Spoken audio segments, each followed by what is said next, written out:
GM. Hope you all are doing well. Just started to hop on, and it's been still very slow, slow few weeks. I think right now we're at that position of trying to understand when a resurgence is going to happen in Bitcoin, and specifically around the digital assets, whether they be runes or ordinals as well. And as we can see, the market just has zero meaningful large catalysts that have been able to kind of propel this to the levels we expected. It really looks like in the first 30 days, there will be no billion-dollar true token in runes, which Casey himself said would be a failure, right? And this is kind of like the larger challenge now here at the moment, is that as we're looking at this, it's just going to take a way longer maturation window, just because there hasn't been any real substance, right, on where to rally. There's been no clear shelling point, and to be very honest, it's hard to build conviction in a market like this as well. And it doesn't help when all the other assets are kind of struggling too. And we'll talk about that here. It's not that I would be saying I'm writing off runes by any means. If you were here during the BRC20 wave, BRC20 was quite sideways and slow for the first 3 to 6 months, right? It really took a while for those large market caps to break through. And, the difference here with runes was a lot of people were expecting, with all the attention, activation, and awareness, there would be a much stronger catalyst and hopefully a few clear shelling points where the market would push very large winners out. And this is kind of where you're starting to recognize is that it's going to take a lot longer now than most, but there's still like really positive signs, right? Like, and that's kind of what we want to talk about here as well. So when we talk about ordinals generally, right? I think, sorry, when we talk about runes generally, I think we kind of recognize is that there's actually no leading market cap winner at the moment that anyone has pure conviction on. And this is kind of why, when we look to, say, Dog or Arsic, there's no clear winner between them. Even though they may have slightly market cap advantages, they haven't really found marketplace conviction to be the outlier winners over time. I think they clearly have the most leverage. That's where a lot of the volume is going. But in general, it leaves us kind of still very open. And that's kind of a bullish thing because it does mean that new opportunities will come. And the Runes protocol will 100% have billion-dollar tokens here on the next wave. It's just we don't know when that next wave is. And that's the hardest thing to understand is that it's actually super easy to see how runes work because you already have BRC 20 as a protocol. Very easy. I mean, shitcoins work on every chain to an extent. The difference here, right, is that it's not going to be the primary way for shitcoins to launch in the future. So what you're probably seeing what a lot of these runes are going to be doing is it's going to be really about provenance. That's really what the conviction is going to be around. And I think these early runes still maintain kind of the best thesis. It's still weird, and I think this is actually one of the biggest reasons why runes hasn't taken off is that the easiest play was supposed to come in and buy rune number one. But rune number one's the weirdest rune of them all. A 99% pre-mined with 1% available at very small allocations. And more importantly, we know really nothing about this project. I have some thoughts and crazy theories on who owns that, but what it made is that it wasn't easy to ape. And because it wasn't easy to ape, then people didn't know where else to go. And it just kind of started to fragment really quickly. Then some people started having conviction on Arsic because it was one of the first to airdrop. Then conviction swayed back to Dog because it did the largest airdrop. But essentially, everyone was willing to jump to the next play, and there wasn't any real time to build conviction. And why is this the case? I mean, the truth is that this protocol isn't new. It doesn't do anything new. Runes as a protocol hasn't really enabled any new interesting features of product design to come into shitcoins. The closest thing you have that could be considered somewhat new is the ability to mint in certain block windows, right? Like you're able to start a mint this block, end a mint this block. Again, you could theoretically have done that on ETH or a different chain, depending on which variable or oracle you're using. But essentially, it didn't really create any new design. It didn't create any new FOMO. It didn't create any new real exciting upside. And the worst part is this was all done in really high SAT fee ranges, right? And because of those high SAT fee ranges, even minting for quote unquote free was usually negative ROI, which is kind of the most bearish thing ever, right? Your free claims are going pretty much immediately negative ROI on 99% of these tokens. And because of that, you've seen pretty much the entire vast market, right, that is outsiders especially reject it, right? That's the reality of this. Not only did they reject it, they've also no longer are paying attention. And this is a massive missed opportunity for Runes, but it's the reality of where it is. But what do we also understand is, right, it's true for crypto. The crypto market has the most short-term memory and ADD mindset where it will follow profits wherever they present. And Runes was supposed to be this savior of profit and bringing this into the world of the bear. And I think, again, it's created a huge amount of market caps. It's still a very successful launch. But I know it's not as profitable as people hope, but it's still very successful of a protocol launching. I mean, we're talking about hundreds of millions of dollars of trading volume now being done on Bitcoin, right? Where we are in billions of shared total market cap, or billion plus, maybe, I don't even know if we're aggregated $1 billion plus market cap, ignoring Fehu, right? Like we don't consider them as part of the true market caps. But this is kind of where it's really compelling and really interesting, is that this is going to absolutely be a protocol that will have an opportunity for more liquidity to come. But what this also essentially means is that it's going to take much longer. And what it also means is that this might not be the meta protocol that wins, right? And this is the other flip side to understand about Runes, is that Runes is actually showcasing you how much more potential Bitcoin needs to unlock before they actually see a true DeFi future. Why are Runes uninteresting, to be very honest? It's because there's no smart contract functionality. You can't do anything interesting with them. There's almost no other interesting design behind what we've already seen on every other chain. And because of that, you're not actually able to create any compelling features. The closest thing we have right now on Runes is snapshots, right? And maybe some form of soft staking. That's it. Those are features we had 3 years ago on ETH. So what we now want to start understanding is, where are other meta protocols going to come in? And this is why we want to keep our eye on not only BRC20, which has historically been the giant, still is the giant. Runes has not killed BRC20. BRC20 has a larger market cap than collectively than Runes at the moment right now. I feel pretty confident in saying that, as long as we isolate projects like Fehu, we don't really consider them as true market caps. If you look at that, BRC20 is still the leader, so Runes hasn't even killed BRC20 yet. So that's bullish and bearish. Bullish because, very simply put, if you understand Bitcoin tech, Runes will eat into BRC20. The question that begs, will Runes be the dominant liquid meta protocol, the dominant token protocol of Bitcoin? And I think what we're actually realizing very quickly is that it won't be. I don't think it should be either, because of the limitations of the tech, right? Casey does not actually have interest in launching this because he doesn't care about utility tokens. He wants this to be purely for the memes. But what he fails to understand is that this is the worst structure for degen meme traders, right? Block time, sniping, high cost, high fees, limited tooling. We barely got charts just last week.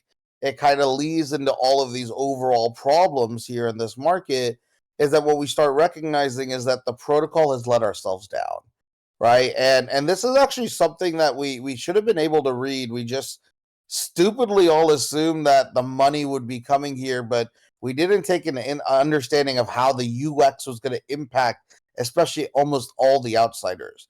And that user experience sucked. If you minted and you thought you were actually got into the right mint window, you probably ended up getting sniped if you got in the last. Or even worse, you minted and got pushed out of block and you just ate all those fees. Like, ugh. Can you make a worse user experience that you can't even win on shitcoins because someone could snipe your shitcoin buys? Fucking awful. It absolutely killed this. And I think that it's going to take a little bit longer to come back. So where's my thesis right now on runes and where does it hold? It's that, hey, I'm still focused on sub 10 runes. To be very honest, I am primarily focusing on builders that I think have the actual capability of creating new catalysts. So, we've been talking about Dog and Arctic this past week, and the real reason for that is that I'm actually rotating most of my Dog into Arctic. My conviction on Dog is really low because, to be very honest, I don't think they have many more catalysts coming out. The only catalyst left is Binance, and Binance just saves the entire market. And I don't think Dog will be the first to be listed on Binance. They don't have the advantages for that. I don't think Dog goes to zero by any means. Dog is still the massive outlier in volume. It still has the most attention, so it still should generally go up.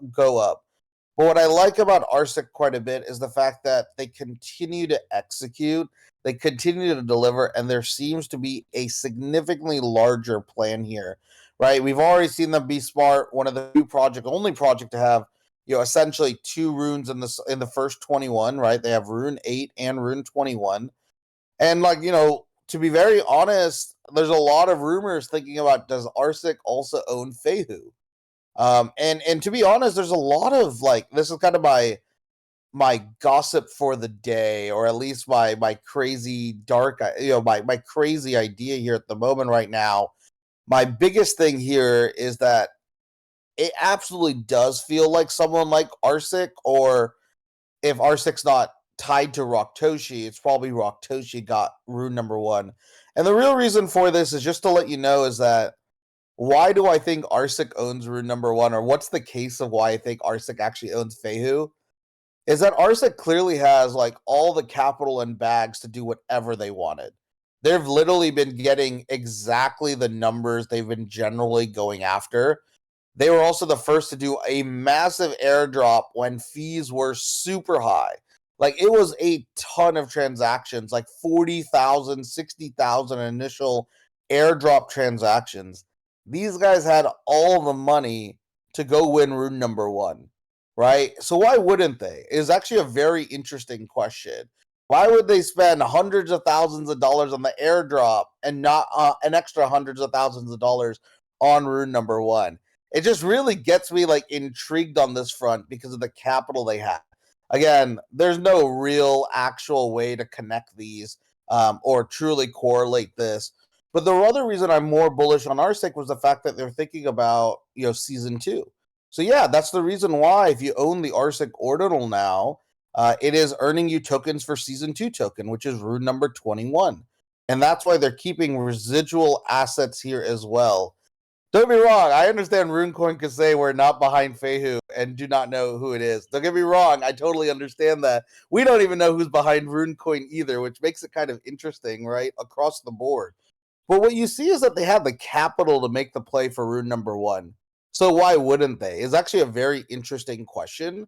And maybe they aren't even connected, but it's kind of been one of the things I've been thinking through is that, okay, if you look at the cost of airdrop, mint, supply, across the board for both Arctic Ordinals and Arctic's airdrop, and how much they committed to win Rune 8 and Rune 21, they clearly showcase they have the capital to win Rune number 1.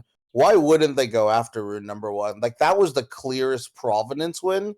So, is this where they were thinking about cost-cutting measures? I'm actually very intrigued on it. I actually got to go see what they paid to win number 8, because it seems like a way smaller amount of number than they would have paid for everything else. So it kind of seems out of whack. But don't get me wrong, this is kind of where the challenge is. We're in blind speculation. But this is where at least Arctic gives you a little bit of a leverage, is that A, they have multiple tokens. B, they've done probably the smartest partnership yet in the market, right? Which is pretty important, right? They are absolutely knocking it out of the park with the meme coin partnership. Easiest way to onboard unique holders, easiest way to bring more capital in smart way to bridge chains. I think that's brilliant, especially as runes go bearish, is that a lot of those meme land holders will continue to maintain because they just want some exposure to the Bitcoin ecosystem. And it's kind of been granted through, of course, the team here at Meme Land. And then with that, what you can see is that they've always had a plan. They were one of the first to kind of airdrop. Technically, I think the second or third on paper to do the initial ordinal airdrop. They were the first to actually airdrop and distribute post halving as well. This is the team that just feels like they're on top of it for execution and narrative. And that feels way stronger for me personally in my conviction, where I'm just not in it for a meme coin. I actually no longer believe in the statement that the largest meme coin will exist on Bitcoin. I actually don't believe in that statement at all in the next 2 years, because the infrastructure of Bitcoin is so bad that there's no way that degenerates want to own this meme coin here. It really doesn't make sense.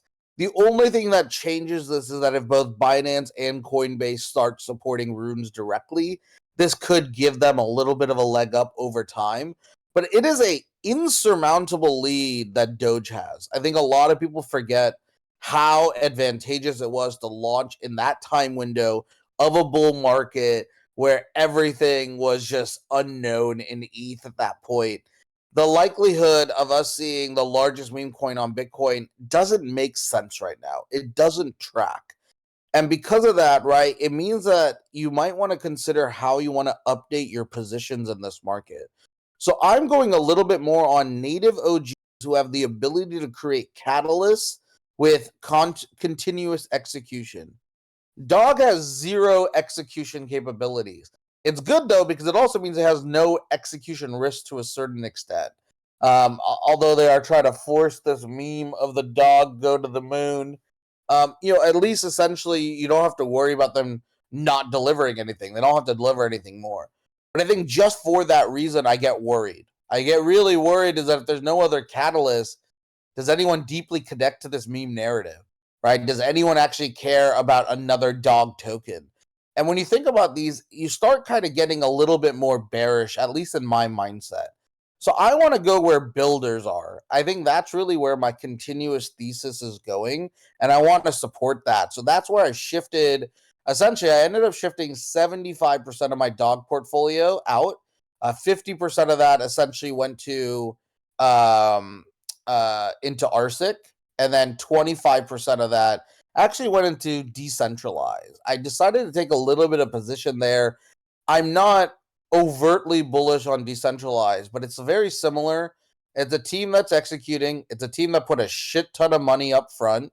It's a team that's at least done it generally right to enter into this market. They're not as OG as I want, so that's kind of what actually scares me. But because they are a sub 10 rune, they have almost all the other check marks. The question that begs is, what will the catalyst be? And I hope it will be rune oriented and not ordinal oriented. And this is actually the largest problem right now between these assets. Meme coins don't have usually a lagging ordinal asset tied to it. That's not how any meme coins actually work, except meme coin itself on ETH from the Meme Land team. But realistically, right, meme coins don't have a NFT based asset tied to them, right? Doge doesn't have that. None of these guys have that. And this is actually a really bearish thing for ordinals, is that because of that, no one knows where the value of the asset should go.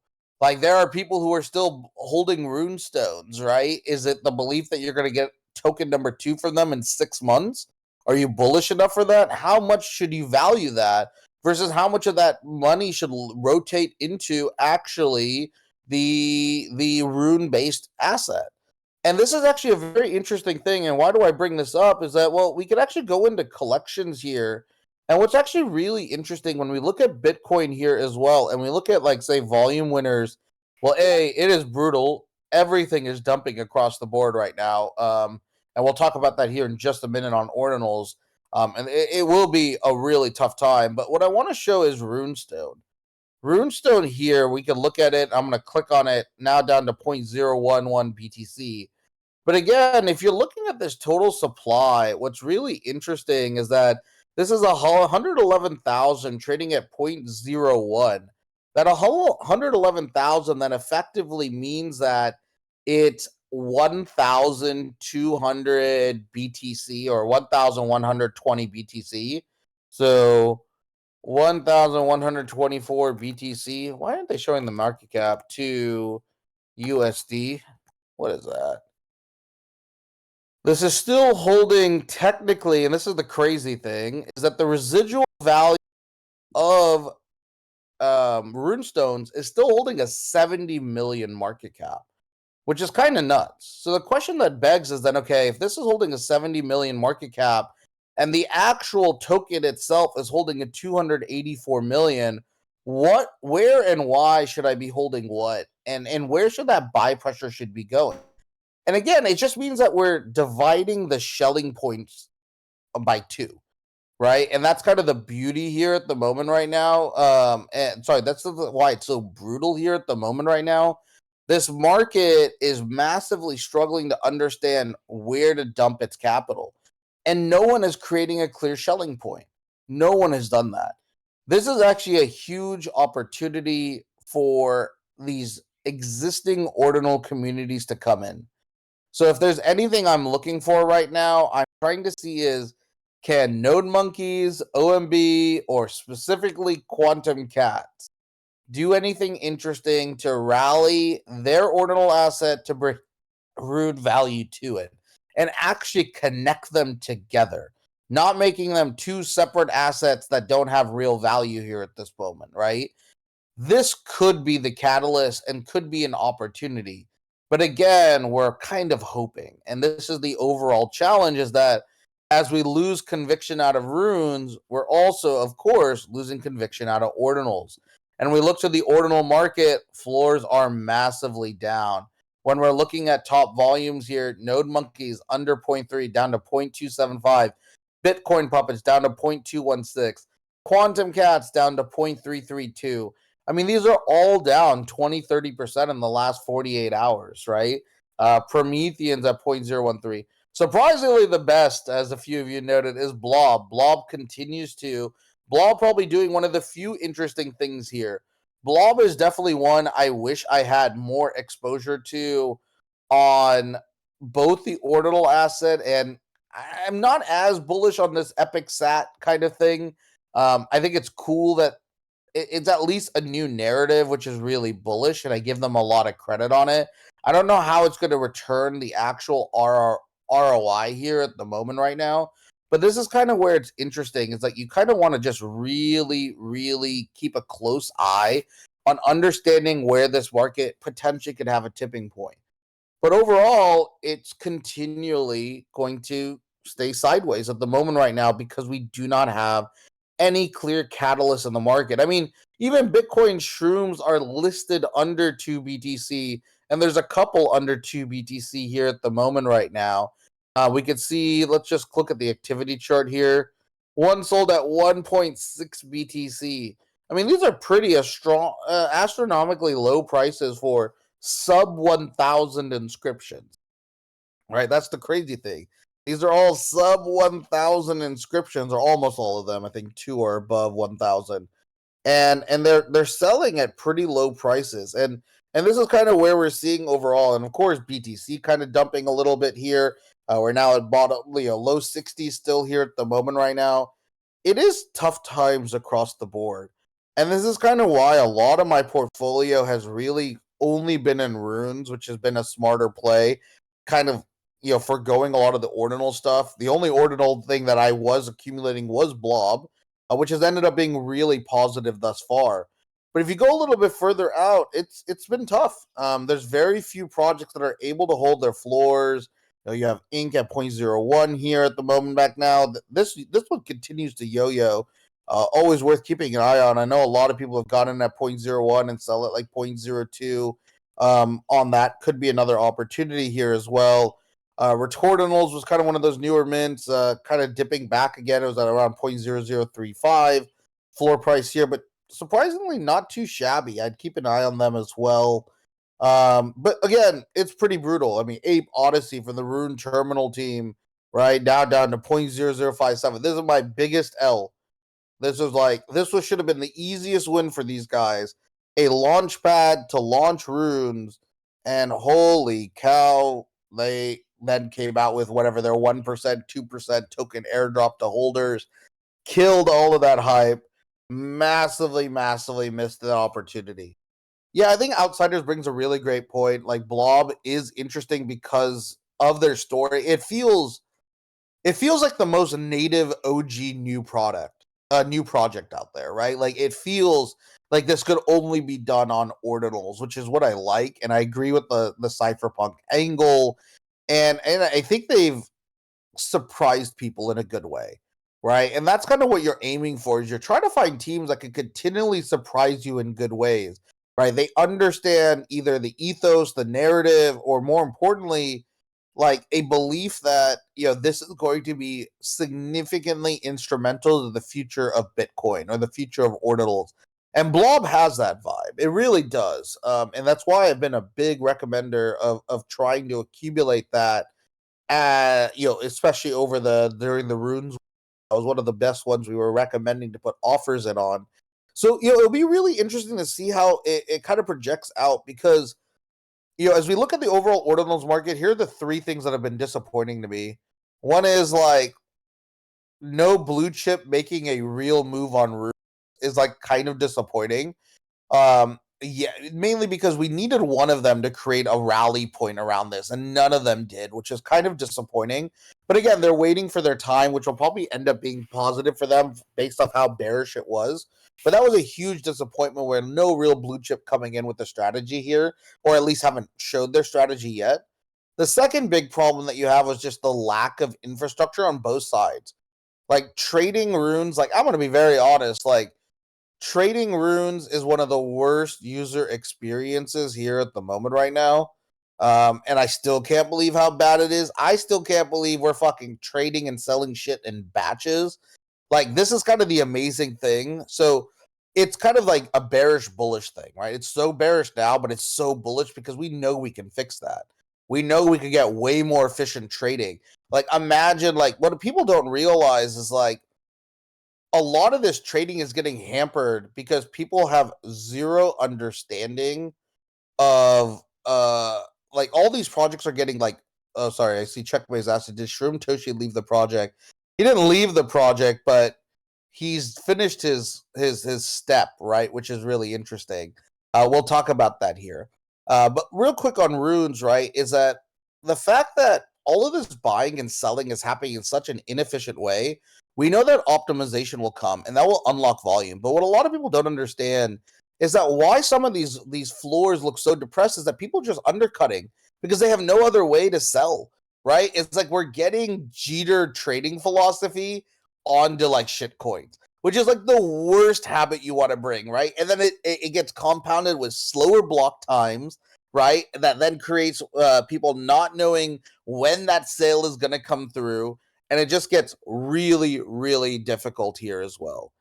I mean, if you don't know how to buy runes, you're definitely doing it wrong. It's super easy to buy runes. That's not the hard part at all.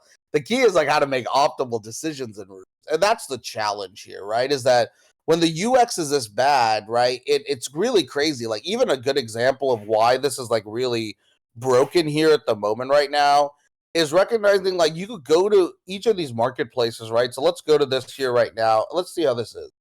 So Dog on the moon goes to the moon. Currently is a 283 million market cap on Magic Eden, and let's say Arsic is 196. So 283 and 196. Let's go to OKX. So OKX also has Dog go to the moon at 283, which is correct. That matching this number here roughly, and then they have R6 somewhere here at 193, right? Which essentially is 3 million less than RSIC here on Magic Eden. And sometimes you'll actually see this number be like off by like 10 or 20 or 30 million dollars because that's how much these marketplaces are delayed, right? There's so much inefficiency right now because of the block times and the fact that you have to sell these in bundles, right? So if I'm going to go buy Dog, I have to buy $2,500 worth of Dog to enter right now, like at these low prices, right? And then maybe if I want the lowest is 630. But right now, if I had $100, not easy for me to be able to buy, dog, very often. Look, we finally find some here, and I have to pay a little bit premium on the higher price just to be able to get into my entry point here as well. So what we're seeing is that we have not even made it easy for low prices, right? It's even hard to split your allocation as a checkmate notes. You have to send it to yourself, break it up, and then put them smaller. Then you need to have an efficient buyer on the other side who wants to buy in your size and your block, right? Which is just kind of nuts. This is how inefficient this market is. So this is the bearish element. But what you want to look at is the bullish sentiment is that these will all be fixed. When these will all be fixed, this market will be more efficient. When this market becomes more efficient, it should become more valuable to an extent. But I think like the idea that runes will save us is no longer the reality. Runes is no longer going to save us. Runes is just another token protocol play that has showcased minimal utility, right? Because it is lacking smart contract features. And this then opens up the future of why Bitcoin is going to get way more richer as smart contracts come into play, right? And this is now how you want to start realizing is that you're actually going through the pain of understanding why Bitcoin wasn't interesting for the last 5 years, right? It wasn't interesting because we couldn't do lots of interesting things. The infrastructure without smart contracts massively limits the development capability on this chain. And because of that, we're feeling it. Like, yes, if you actually are a BTC maxi and an ordinal maxi, you should love runes. Runes are the most efficient that stay within the Bitcoin blockchain infrastructure as Satoshi Nakamoto had created it. It does not introduce any centralized processes. It is utilizing the UTXO model with unspent transactions and inputs and outputs here as well. It's perfect on that front from that perspective. Like what Casey delivered in his eyes is perfect in that perspective. But it is garbage for almost everything else that degen traders want, right? And that's the problem is that you can't give someone like, if you were back in high school, what was the coolest thing was getting one of those TI 83, 85 plus, whatever the numbers were, graphing calculators, right? Like those are like so powerful. You had all this tech. And then, say then you go into your next year class and you have to use like a basic calculator for everything, right? It will be the worst experience trying to learn that, whatever that math, right? Moving into pre-calc or calculus, or trigonometry. That's kind of what this feels like. We had all these tools and infrastructures with this beautiful TI graphic calculator, right? I mean, Texas Instruments was balling, man. You were able to put Mario on that, whole bunch of other games. You could put flashcards. Like we had all of that with Ethereum smart contracts here as well. But now when we come to like runes, we start realizing, oh shit, it's like we took a step back. And because of that, this is kind of now a reason why Bitcoin L2s are more needed than probably any other L2 in the world.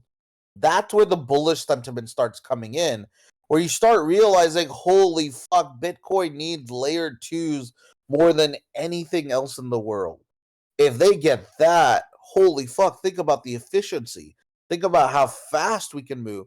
Think about how fast this will grow. And that's kind of the nice thing about us all going through this pain. The other nice thing about going through this pain is it just scared off 80% of like honestly surface level users, which is actually a good thing if you're trying to win on ordinals, on or win on whatever the next protocols here as well, right? Which is important, right? Like that's going to be super, super important. Nah, Migs, OPCAT gets approved. It does not kill all BTC layer 2s at all. It is definitely its own track and something we want to pay really close attention to. But the reason it can't kill all Bitcoin layer 2s is that there's already Bitcoin layer 2s that are massively huge and already have development ecosystems on that.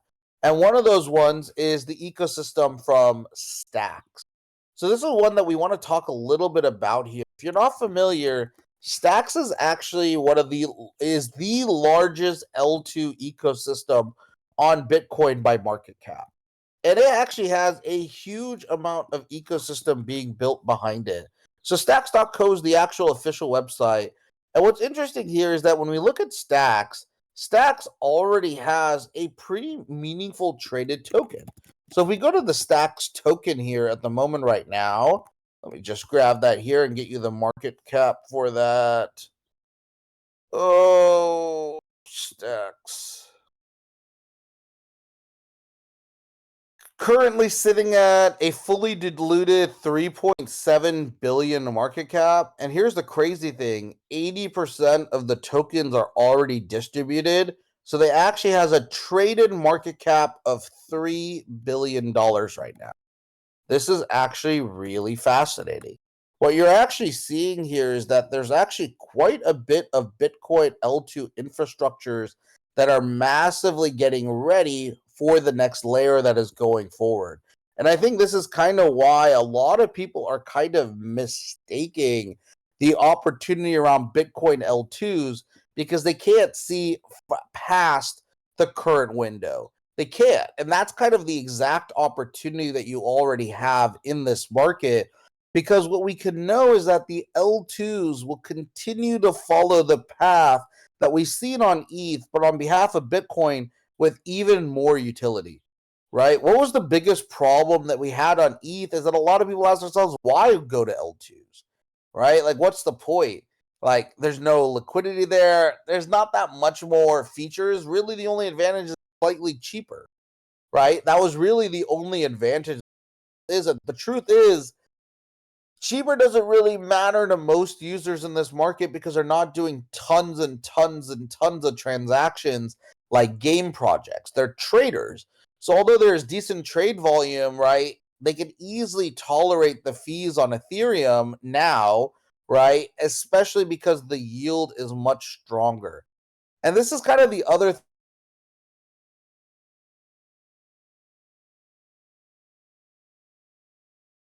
why we need to go L2 because most of those features were built into mainnet ETH because they had smart contracts. But this is the difference when it comes to L2s on Bitcoin here.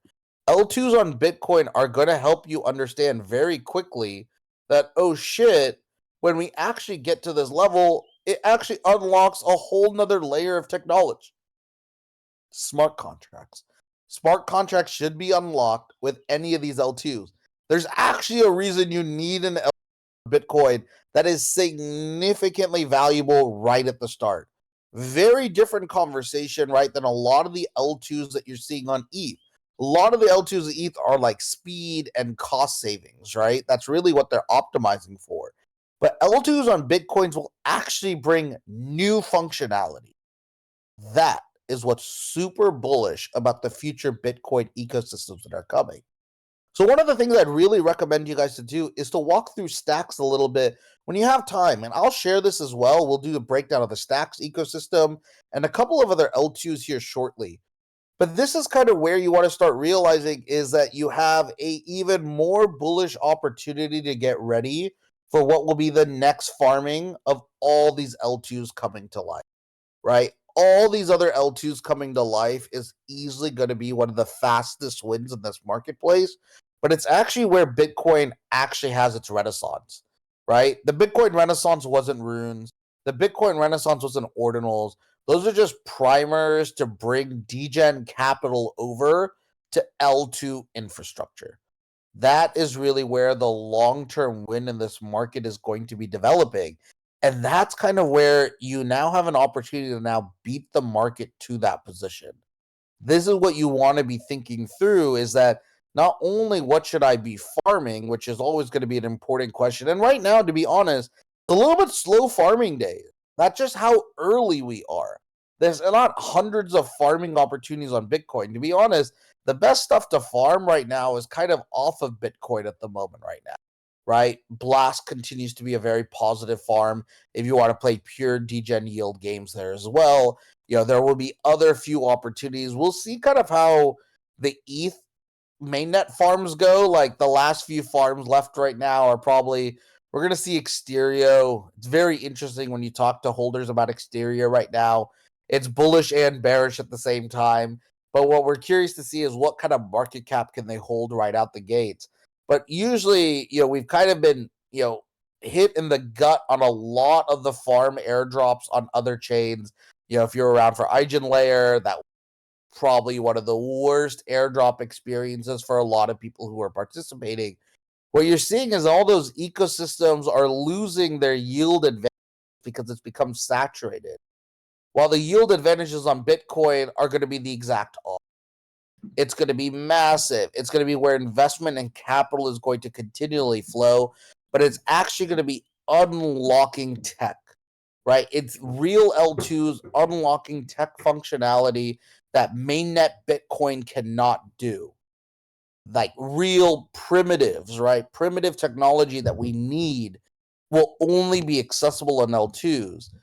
This makes the L2s on Bitcoin wildly more valuable, in my opinion, than the L2s on ETH, right? And that's important. The L2s on ETH still also have huge advantages as volume comes, right? Like that's their bets. Like the L2s on ETH are betting, like, what is Arbitrum betting?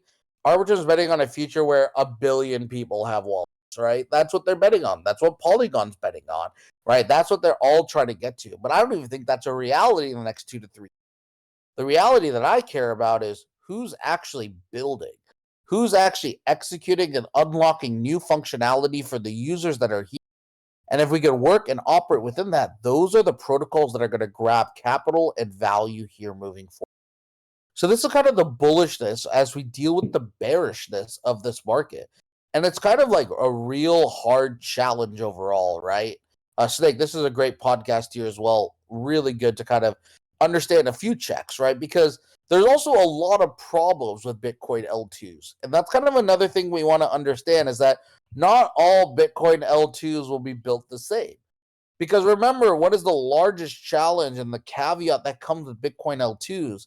They all will have some type of centralized element, right? That's the only way you could bring smart contracts on. There's some element that has to be done off chain in a centralized way to kind of bring the on chain verification in an efficient manner, too. So that's why you also have a lot of different ways of designing for this. And what were the ways to design for this is going to be based off the different protocols here as well. So one of my favorite views right now is this kind of Bitcoin layers from Spartan Group. They did a really good job breaking this down. I'm going to just drop the image here in chat. And I want you to take a look at this.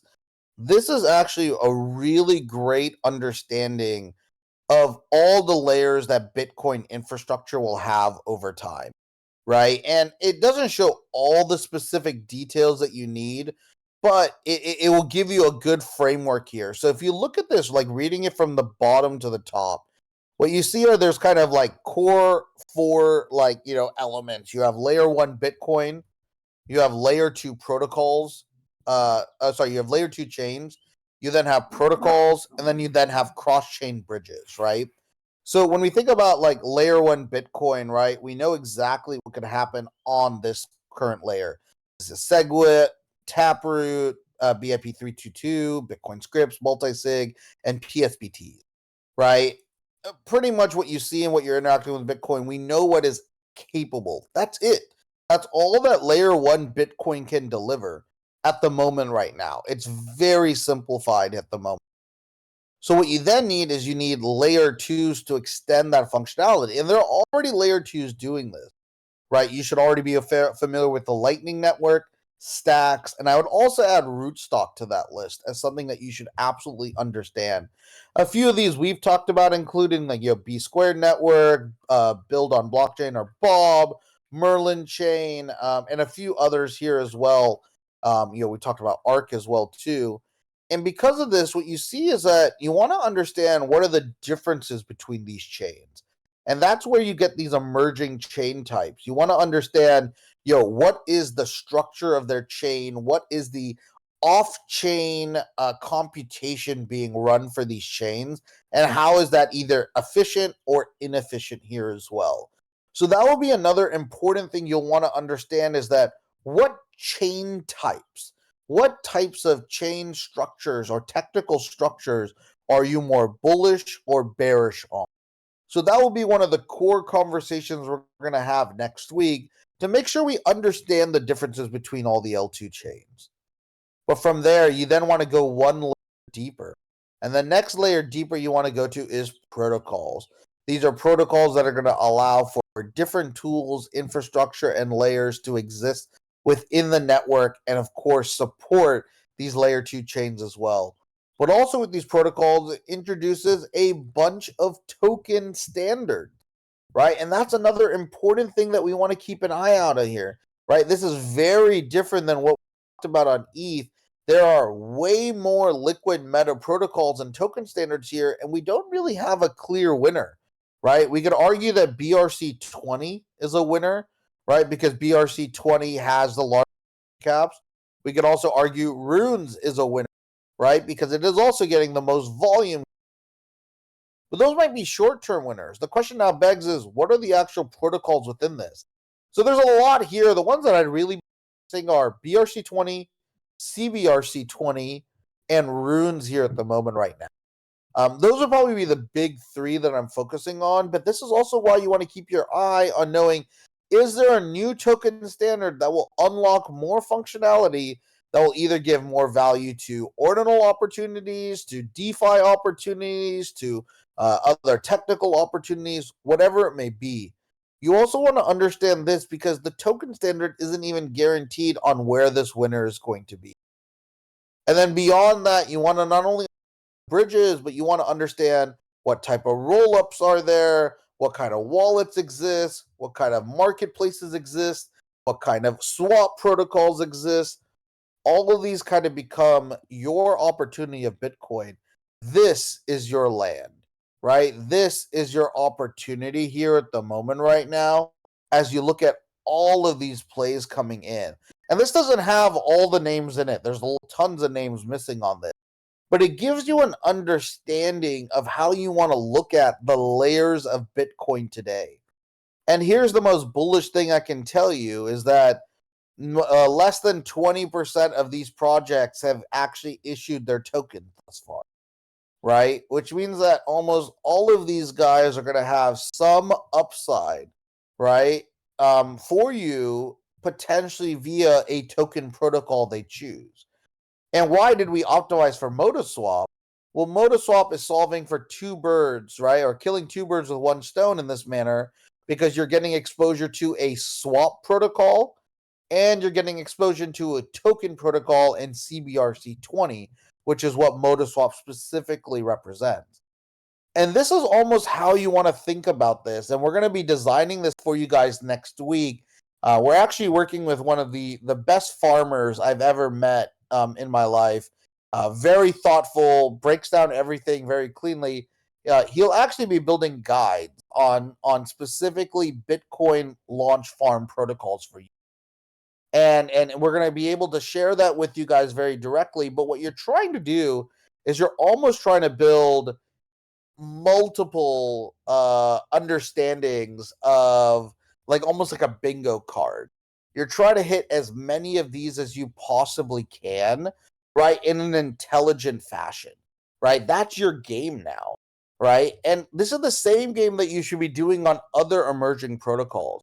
So not only are we going to focus on guys like Bitcoin protocols here at the moment right now, the real big thing is actually understanding how to use this same framework for all the other farming that is going to occur. So Bitcoin is by far going to be, I think, the biggest farm opportunity. But it's also like very clear that other chains will continue to introduce farm opportunities. And if you could take this process up, you can also apply that there. So what do you need to do? Right? What do you actually need to get ready for? And what is your opportunity now, especially in these next 4 weeks? Well, there's one major thing you should be doing right. You should currently be maturing mainnet wallets. What you should be doing here today is that you're seeding brand new mainnet wallets with original sources of funds where there's no connection between them and starting to acquire a few tokens and a few ordinal assets as well. The idea here is that you should do everything in your power to start feeling like you are a real user on mainnet, with no ability for Sybil filters to catch those accounts. Very similarly, if you want to go the extra mile, the other advantage you should be prepping is not only getting mainnet wallets, you should also be prepping at least 5 social media accounts and 5 Discord accounts as well, right? 5 Twitter, 5 Discord, 5 wallets here as well.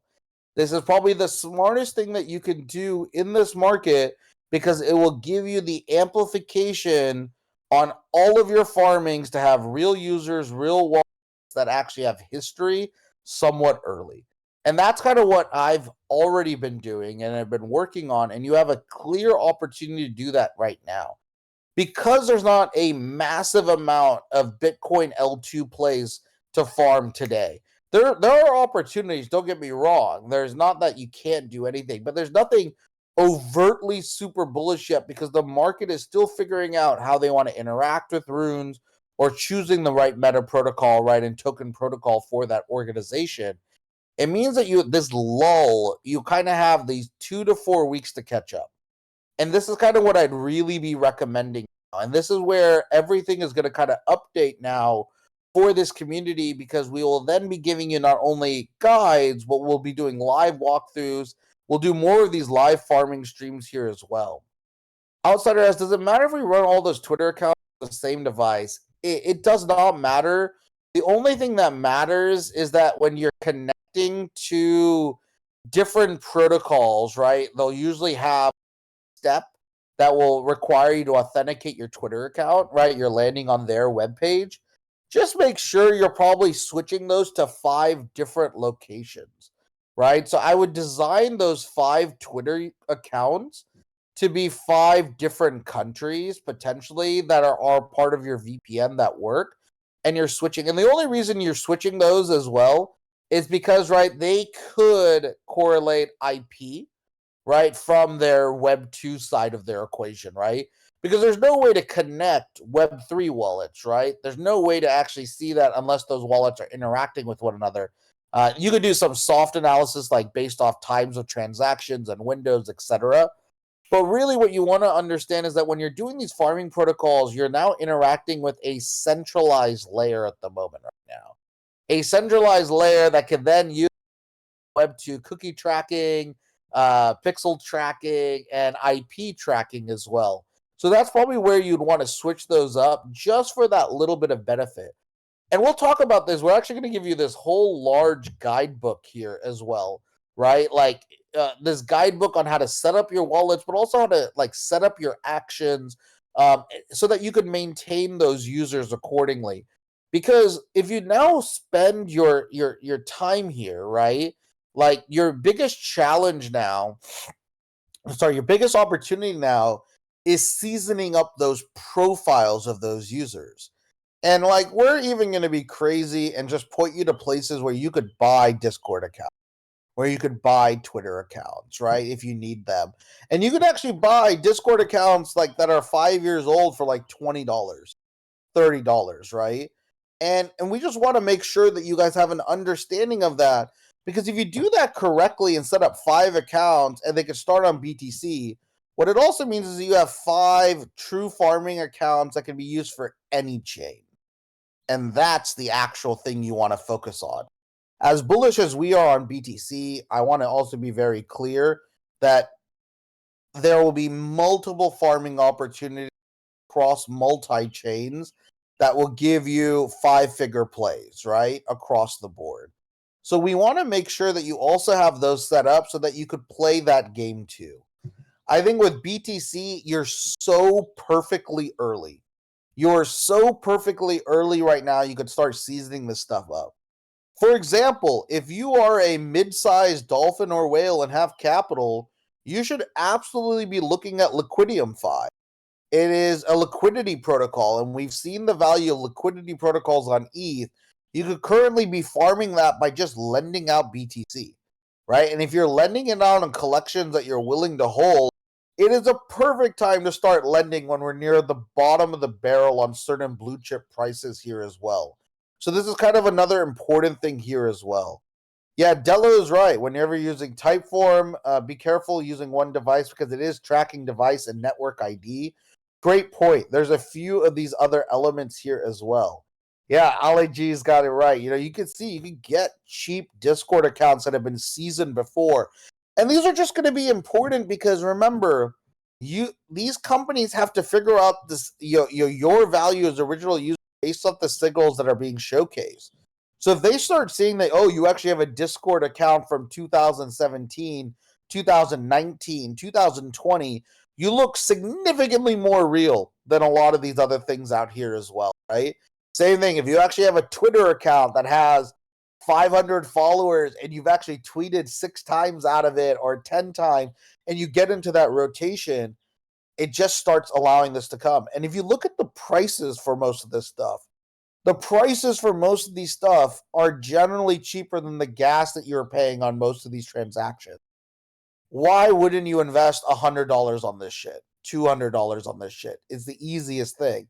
And if you're a dolphin, right, you should be setting up like 5 accounts with $500 dollars or $1,000 worth of assets and BTC in them, and leave that BTC in there to just do a few degen mints here and there across the way. Start seasoning this stuff up, because remember, this is actually like the most valuable thing, is building history and timeline, because you can't buy that back, right? In the future, no one can then like buy your wallet, right? You can't sell a wallet to somebody else. Like, they'll never trust keeping anything valuable in that wallet because you both will have the secret phrase. You can't transfer your history. You can't transfer your wallet's legacy. And because of that, that gives it a ton of power. And then on top of that wallet legacy, you want to give it social identity, right? With its Twitter and Discord profiles. And the real reason I recommend Twitter and Discord for at least 5 accounts, if you're willing to manage that in farming, is that majority of these campaigns will require you to social farm and post. And here's the great thing. They really don't give a fuck of whether or not anyone engages with your post, right? But the truth is, they just want you to post it out, just looking at the post of how many impressions go out, right? And how many unique tweets go out. But they're not really caring about the individual details. So you could build all this stuff up right now. And it's whether or not you believe it's Bitcoin or any other chain. What you want is that represent yourself as 5 your standalone crypto users. That is the play in this market. There are people who are doing this and hundreds of users profiting off this. You have an opportunity to be there, and then you also have an opportunity to actually understand the infrastructure at its core, right? There's a reason why we're also saying farming is one of the best opportunities. One is it gives you all access, right? It's one of the most equitable ways for us all to enter. But the second thing that I think is even bullish about, the second thing that I think is even more crazy about this, is that it will turn you into power users of these systems. So if you also believe the infrastructure is going to scale, you also believe the assets are going to become more valuable here as well. You are now increasing your path to growing your revenue here as well, like no other, right? And exactly, you now can all do CBRC20 swaps, and MotoSwap probably better than every other human on the world. It probably is painstakingly sad on how well you know that. But because of that, it's now giving you an edge if CBRC20 does become a more meaningful protocol. If CBRC20 becomes a more meaningful protocol, 100% MotoSwap will be the biggest swap protocol for that network. That is a bullish thing to do.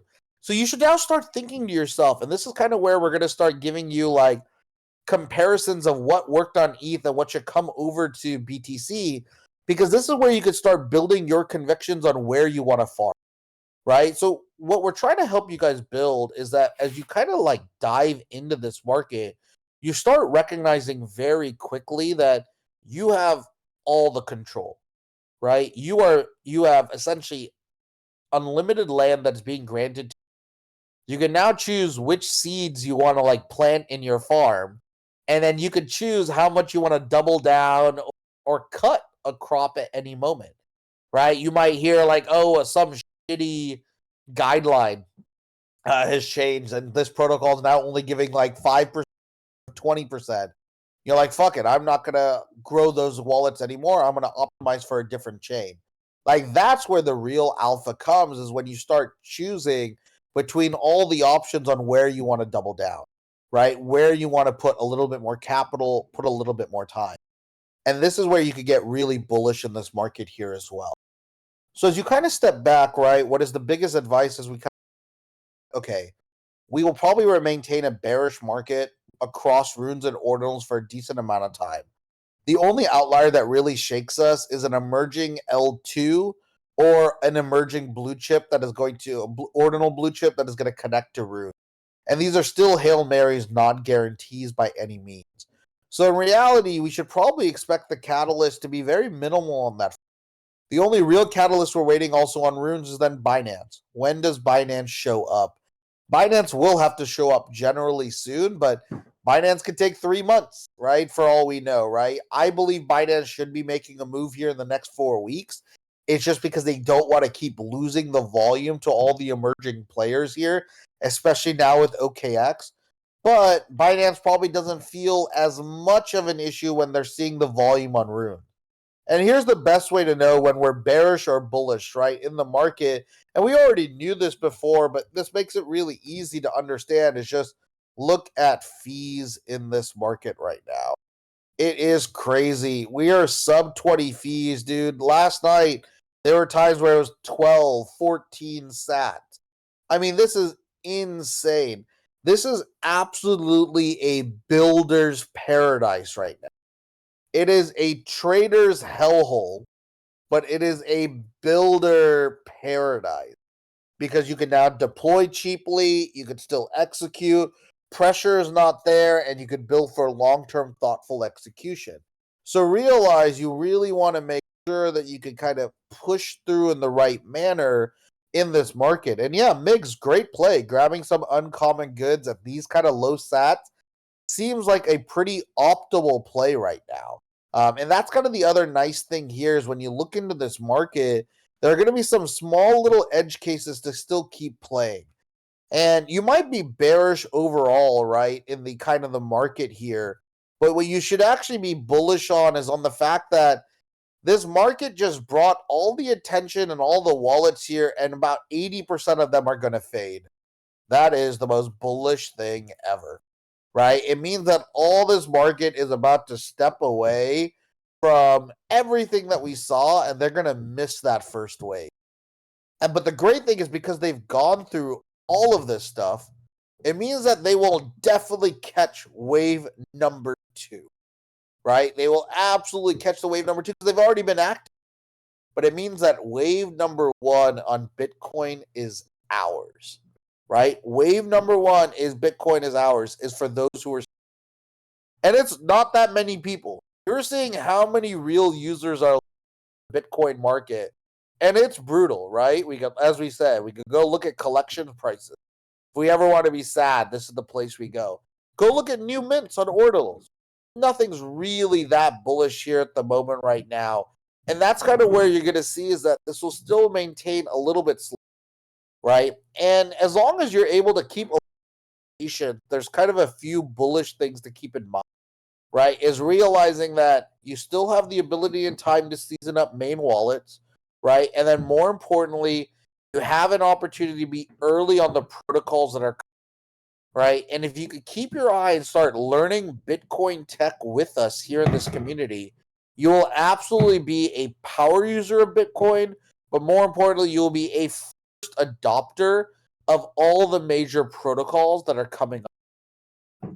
If I could go back in time and if someone told me that I could early adopter of every major Ethereum protocol that were to come out, that would be the most no-brainer decision for me to go back to. 100% is the most profitable play that would have existed. I think currently you're being presented that opportunity on Bitcoin, right? I believe personally myself that Bitcoin's infrastructure will be more valuable than the L2 infrastructure of Ethereum within 5 years. I also believe that the L2 infrastructure on Bitcoin in the next 12 months will go over the next $100 billion valuation, right? But the thing to understand, though, and I think this is kind of important mistake is noting, is the actual tech is going to take a long time on L2s. So what we want to understand is who's going to do protocol plays and Rune or similar token airdrops before their tech is ready. and which ones are worth betting on over the 12, 24, and 36 month time horizon. The difference here is that what are true L2s is going to be a very fun debate in the market here as well. Some people debate that Lightning Network is of no value, while some will debate it is of super value. There are those who believe Stacks is one of those strongest potential L2s, while most believe that there's fatal flaws with it as well. This is the market we're going to be playing in. And that's going to be kind of the beauty, is that there's not going to be a clear market known winner initially, but those who are closer to the ground, closer to the actual node, and are getting that conversation will be much better at picking winners than everyone else. And that's your opportunity. This is your opportunity to be a power Bitcoin user. You could be a power user adopting protocols on the largest token and largest chain and longest chain in crypto history, right? That is your opportunity here. And this is exactly why you could have a huge amount of opportunity as well. So just make sure that as you think through this, right, is that this market still will be a little painful. It is painful to see Node Monkeys back under 0.3. It is painful to see Bitcoin puppets might drop under 0.2. It is really painful to realize that almost no one has conviction across the board in this market because it's so fragmented. But anyone who's seen this kind of play and revolution kind of play out, what you recognize very quickly, right? Very quickly, is that L2s or new protocols emerging on Bitcoin are going to unlock new layers of value. Some will be fractional to start, but over time, they will compound and be so strong. And this is kind of where I am really excited here as well. And that where I'm hoping that our positioning collectively as a community can continue to scale. So as we kind of wrap up here, right, the biggest stuff is now start getting mainnet wallet season. You'll want this, especially starting next week. We go into full farming guides and farming structures. We'll be bringing on a new partner community as well to kind of help us through this here. And yes, new Ronin wave should be going out next week, is what we're planning on here as well. We have a few more waves coming, a few more plays coming. And the key, right, is continue to participate in this world. And this is going to be great. Yeah, Prof. J, we already went through a little bit of Stacks ecosystem. We'll go through it a little bit more in detail here as well. And that's going to be also another reason why, yeah, if drop them in, you can drop them in the main chat. But also we'll do a day just talking about the Stacks ecosystem next week. So it's going to be pretty fun and pretty cool. Yeah, we have a new partnership coming in. We're right now working on it. Like, I want to help find the best farmers in the world and have them build guides for you. So I'm trying to right now talk and work with these farmers to essentially set up a new layer of value exclusively to this community and a few other communities too. But the goal is that you should learn from people who've made seven figures doing this, right? You should learn and hear where they find conviction and reasoning and understanding. And the good thing is that they will all be shared in asynchronous content. So this will be written content. It will be, it could be audio content via AI that you could listen to again. It'll be full broken down guides and sheets. You'll have Excel spreadsheets as well. We really want to keep going all of these things here too. And I think this is kind of the other important thing, is that the goal here is to truly make sure you all are contributing to Bitcoin in a much more meaningful way than just the common degen, right? The ethos of this community is simple. If we can educate you guys to be better true users of Bitcoin, you will flourish within the Bitcoin renaissance that is to come. And that is all we care about, right? That is all we're trying to present. That is all we're trying to support. So all of our partnerships are going to be about giving you guys free resources coming to you guys, right? Free partnerships that are allied here. And as a heads up, right, this community is now essentially closed. The invites are only going to be coming from you guys who have rope. So you will have the ability to be giving invites, and then also shadow clans will continue to scale out here in silent here as well. But the idea is, very simply put, The goal here is to give rodents to those who are worthy and stacking sats.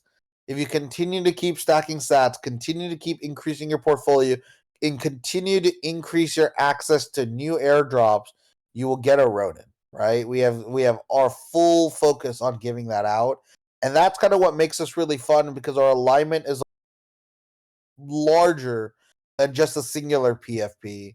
It is a community that is trying to make you power users of Bitcoin. If you can do that, you can hopefully be able to scale. Don't get me wrong, Conwick, it's been a rough few weeks. We've all felt this kind of sideways down. Thankfully, I'm not down in any of my overall portfolio. I mean, everything's up because of the earlier positions I have taken. But it has definitely been far from brutal, man. And I feel like this is kind of an exact reason why we want to get this right. And same thing, we will also start talking about new projects that are minting that when that becomes relevant. But I'll be very honest, there's nothing that interesting right? That's kind of the other important thing is I don't think there's actually really anything interesting happening in new ordinal mints that often outside of like DMT protocols. Like that's kind of been really interesting, but even that is a really bad user experience right? So we're going to keep our eye, and when we see something or if there's a project that you're really bullish on, you want to learn more about, let us know, and we'll keep allocating more of this insights here as well. But yeah, it is a lull. We're in a lull. The market's showing you it's a lull, but it is also a prime market for a new catalyst to be introduced. So we just want to be ready for it. And that's the most important thing, right? And you can see that you want to know how much of a lull we're is the fact that a fucking epic sat can be inscribed. And the truth is that, like, don't get me wrong, it's holding a decent market cap, the epic rune. I think it was like around 35, $40 million here. Let's actually check real quick rather than just making it up. Where are we at? Epic. Yeah, $45 million. Like, pretty great. Like, this actually is starting off really solid. It actually has one of the larger market caps. But even this isn't generating that much excitement, which is kind of crazy, right? And this is kind of like the another challenge now is that if people can't wake up on a 33 BTC buy to like activate this market in a more meaningful way, we know it's going to feel a little slow, right? It's just showing you that this is just where we're still grinding our gears. We're still figuring out these details, but this is the opportunity to just be honestly diving in to understanding these protocols, these resources, and these tools. And that's really where all this guide is going to be coming. Yeah, Fehu's still holding it. I'm still grabbing Fehu bag. My strategy still remains. I'm maturing mainnet wallets by buying small bags of Fehu. I'm buying small bags of Fehu. I'm buying Retordinals, and I'm buying Bitcoin whales because they're cheap. And then I'm buying what was the other one? Oh, and then I'm buying Billy Resty's 10K art collection. I'm blanking on the name at the moment right now. But they're all like really cheap, and they kind of generally look like real accounts right here as well. Yeah, BitBlocks. There you go. Future Sight Echo asks, worth picking up a Runestone or Arctic Ordinals at these levels? Definitely not Runestone. I don't believe Runestone has any catalyst. I don't believe that. I just don't think it's strong. Arctic potentially. It's hard to understand Arsic's value. Um, here's the reason why. Even so let me be very transparent. I own none of the ordinals for these, right? I rotated them all into the runes only play because I believe in the Genesis asset theory. The only thing I am contemplating is getting Arctic Ordinal is only because I think they will give a bonus to wallets that own both runes, both the Arctic Rune 1 and the Ordinals as a bonus to rune number 2 potentially, or something like that. So that is where I am considering repositioning my exposure to get a few Arctic Ordinals. And because that it's also going to be farming, their Arctic Season 2 token, you're getting a real farm yield. It's probably the only pre-rune ordinal I'm holding right now, if I were. I'm not holding anything yet, but I'm considering it. Pretty much what I'm going to consider is I'm going to reevaluate my decentralized bag in a week. If I feel more bullish on decentralized, I'll hold it. If I don't, I will probably move my decentralized position into grabbing R6 Season 2, just for that exposure, because RSIC personally for me is the thing that it's probably the only thing I'm bullish on, which is crazy. It's sad how like little there is bullish on. RSIC is the thing that I'm most bullish on, mainly because it feels like there is a healthy, steady vision for growth. And there's also the ability for them to truly execute with one of the best development teams out there. Hard to fade that. I just feel they're going to be early on everything. So this is what maybe makes me return to their ordinal based asset. Outside of that, I as I told you guys, I dump stones. I drop all my decentralized immediately after the snapshot, or at least within the hour of after the snapshot. There's usually always a immediate bottom out, then a quick surge up, and then a sell out. So I've hit all of those here as well. I let go all my runestone ordinal runes. I don't runestone ordinals. I'm keeping still my dog, but I have a smaller position in dog. Arsic is now my largest position. Dog was until this past weekend. Actually, sorry, until these past few days. I've essentially flipped it. So Arsic is now my largest position. Dog is my second largest position, and my third largest position is decentralized. And my fourth largest position is Fehu. So I have 1, 2, 3, and 8. That's what I'm betting on. I have one of the things I'm underexposed on transparently is uncommon goods. I should actually be grabbing uncommon goods now in these low sats. If you haven't, that's also a great thing to start seasoning wallets up with. When you add a little bit of money, just put it in at like 12, 13 sats, and you could grab like 5 of these relatively cheaply here as well. But realize it's money that will not be valuable for at least another 3 or 4 years, right? So you're just trying to do very small amounts, like you're not trying to mine too much. But with these gas fees, it's generally cheap. So I'm using like $100 in fees to grab as many of the uncommon goods I can under sub 15 sat. I think that's still a smart play. The likelihood of sat staying this low in the future still feels low, but again, it does feel you also still have time, right? It is a 4-year window, and because of that, it might take a little bit more time before we see a lot of these things get realized. So that's just kind of a way that you could be seeding your wallets, right? And getting exposure during these down times. This is where you can be moving assets and selling your low bottom assets here as well, too. So all of these will start creating more value.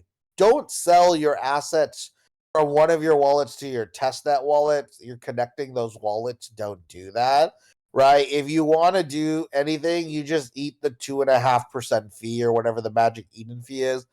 Sell that asset on your wallet, and then hopefully you have liquidity in the other wallet to buy it. A totally different asset of that collection. So it kind of keeps an element there. Black Boo says, I bought Runestone at 0.06. Should I hold it? I mean, I hope you got the runes from that. Yeah, there's no way you could have bought higher than that. I mean, again, it's up to you. My belief is I don't hold it for one major reason. Is because I don't believe they're gonna. I don't believe their token number 2 is going to be valuable. B, I don't think their token number 2 is coming out anytime soon. And 3, I don't think that people are going to airdrop to Runestone ordinal asset holders anymore. Why would you? It doesn't make sense. It's too large of a supply for anyone to support, right? You can't airdrop to 100,000 people, right? And that's kind of an important thing here, right? And realize why we recommended people, when you're looking at Runestone, is recognizing, it is going to be a downward trend. You could, the way my response to you right now is you ask, should you sell it now? The answer isn't you shouldn't sell it now. The answer really should be is you just sell it into the next pump, right? The likelihood of it going down here at this point is relatively low, right? So you should make sure that you're keeping a close eye on this here at the moment right now. will this continue to lose more residual value? Well, here, let's go look at it really quickly. Let's go to collections and let's go look at the ordinal asset of Runestone here real quick. Just show me hide pending. Let's quickly look at the charts. And let's look at 1 week trending real quick. And then I'll blow this up. And let's look at 1 week. Okay, that's not 1 week. You suck. Okay, now give me 1 week correctly. Okay. So, I mean, you are seeing it's just a constant downward trend. We're kind of seeing some resistance at this number at 0.01 over the last few days, but, it's dipped under a little bit here as well. So, again, it's not a great trajectory. I don't know how much lower this goes, and I don't know how many catalysts really exist, right? And because of this, it's really difficult. Will it get back to 0.02? Maybe. They got to create a catalyst for it, but the challenge here is it's not a team that has any execution capability anymore, right? And that's like the real largest challenge. So for me, I rotated out really quickly on this. I think I told you guys my exit philosophy on this was really quick on all of these. So you're kind of in a hard place. If you need liquidity, I would definitely take it. I would definitely sell soon. There's no reason to keep it there without the likelihood of getting dividends and yields. There's other better stuff for 0.01. Honestly, for 0.01 or 0.02, I'd go buy like a Femoji. At least Femojis will get you access to airdrop raffles to sometimes win, which will get you better ROI, right? Like, that's how I look at it, is that I'm really trying to do the same thing across the board, right? So this is the challenge, and now it's tough, right? Is the majority of the buy pressure, like, I mean, about it, look at Leonidas. He's not going to talk about Runestone anymore. He's only going to talk about Dog Token, right? And that's also a reason of showcasing you the shifted value is very clear. So again, if you're holding any of those pre-rune assets, it's I don't want to say it's a negative ROI play. You're trading optionality for a secondary asset. And I don't know if you should be betting on any secondary assets in an ecosystem where the primary assets haven't lived up to expectations, right? But again, I want to also like a lot of people forget this, and I just want to give us like a dose of sanity. A lot of people like say, "Oh, ordinals are a fail, like things aren't working." They kind of then forget like how big these numbers are, guys. On ETH, show me which assets currently have a 6 ETH floor, a 5 ETH floor, 4 ETH floor, 4.5 ETH floor. How many have? I mean, this one's insane. This is a 40 ETH floor on Bitcoin Shrooms. Like, these numbers don't exist elsewhere. 7 ETH floor in Quantum Cats. Show me anything on Bitcoin, on ETH that is doing numbers like these with floor prices in the last 6 months. There's fucking nobody. Like, literally nobody at these prices, right? And that's kind of a very important thing to understand, is that ordinals are still truly the luxury digital collector chain. It will continue to have the highest floor prices amongst assets. And that's kind of the other important thing as you think about your ordinal thesis here, right? I think it's still going to be more valuable to be allocating or all of your capital into a blue chip, or try to bet on what can be the next blue chip on new mints. Almost everything in the middle kind of starts being like potentially assets that you want to rotate out of. And it's because when winners do win on Bitcoin, they are huge winners, like huge winners here. And that is still bullish. In a bear market with low volume and honestly shitty trading tools, you're still seeing the highest digital NFT asset floors launch on Bitcoin. So don't fade that. A lot of people forget this because they don't see the numbers correctly, right? And this is why you see a lot of fickle mindsets. You want to ignore that. What you want to realize is look at the strength. And also, if you want to look at something else, just look at the volume, right? When you go to runes, like, these are some insane volumes these are still doing overall, right? If we look at like volume day on Magic Eden, 577,000. Okay, well, Jesus, Magic Eden's volume sucks. Okay, let's go to OKX. Maybe their volume's better. Oh, watch, it'd be even shittier. Oh no, their volume is equally shittier as well here. What I'm looking at 24 hours. So we're looking at 348,000 for dog and 577. Wow, Magic Eden doing more volume than OKX. Ugh, like this is also bearish and bullish at the same time. So at least there's still good volume here to an extent. I mean, let's just quickly compare this to runes. Runes 1 day volume. Let's go to crypto. I mean, the crazy thing is, I mean, Node Monkeys, Bitcoin Puppets,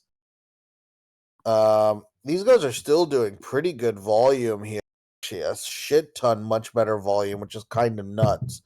And this kind of shows you that there's still conviction in ordinals, even more so than runes, which is interesting. I'm curious to see how this culture actually shifts. But as you can see, like when we're looking at the total volume here, I would love to see the aggregated total volume. I'm curious if Rune's indexer shows this. It does. At least it shows a better volume. We're at least seeing a million volume here on Dog at the moment. So I'm assuming they are aggregating a few of the marketplaces. I can't see that data. I'm not sure how they're showing their volume data. So I'm not sure exactly what they're doing. And let's go to Dog Go to the Moon here. Yeah, this is showing 897,000 in volume. So a little bit less than the 1 million, but also looking like an aggregator. So again, these are two other tools you should be using here really quickly. I'll share these again.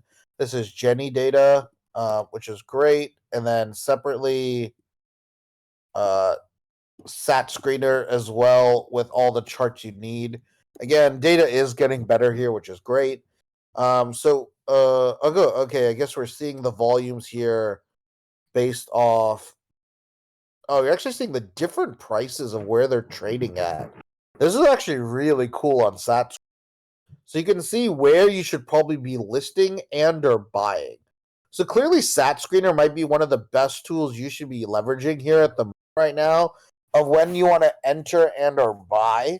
So here at the moment right now, you might want to list on Ordinal's wallet at the highest, and you might want to buy on it looks like Unisat or OKX here at the moment right now. This is helpful because remember, there is arbitrage in these windows and these blocks of where people are listing. So again, using Sat Screener for that could really be helpful. So again, there are better tools that's coming here. I'm curious just to see how Arsic looks across all four. Come on, give them to me. Ugh! Why does it look so sad going down here? Let's actually zoom out real quick. Oh, Arsic. We used to be fans, Arsic, when you were all the way up here. Oh, 10 days ago. Those are the good days. But as you can see, as we get closer to this, it looks like almost right now. It looks like Magic Eden has the lowest listing right now for Arsic if you wanted to buy. So again, very helpful tools here. Just kind of give you guys a few different opportunities here. Yeah, Checkmate. I know if a lot of people are fans of Waddle Waddle. There's a few other ones that are still worth keeping on an eye out, like Epic, Epic, Epic, Epic. I'd keep an eye out for that. With the Blob community, I'd be keeping out for Waddle Waddle. I'd be keeping out an eye out for Wanko Manko still. These are all going to be very interesting ways to see how their communities play. Again, I'd also be keeping an eye out on Pups now, right? As Pups now gets traded. Do they not show Pups here? That's weird. Would have definitely assumed they were doing good volume. Oh, Pups World Peace is here. Okay, let's go here. Right, Pups World Peace sitting at a 200 million market cap. Like, it's now a top 3 market cap clearly here based off these numbers as it just gets going, but it did about 500,000 in volume. Very interested, but only 715 holders. So this has not been fully allocated. I gotta go look exactly how this is playing out here at the right now. So lots of cool things here. So guys, lots of great tools. Spend some time. We're gonna help you guys get ready for this, but start getting mainnet wallets ready. Very easy. Setting up 5, understanding how to set up, potentially multiple Discord accounts for them and Twitter accounts for them. It's one of the easiest alpha plays here, and we'll be then giving you guys full Bitcoin tutorials, even starting this weekend, on a few of the farming plots with a few of our partners that are coming in here as well. So with that all, I'm going to let you guys go. We today appreciate the time. Hopefully you guys find more opportunities to keep stacking sats. If you have more questions, drop them here in the chat, and hopefully we'll find way more bigger opportunities collectively for the community. With that all, we're going to let you all go. Enjoy the rest of your day and chat soon. Bye now.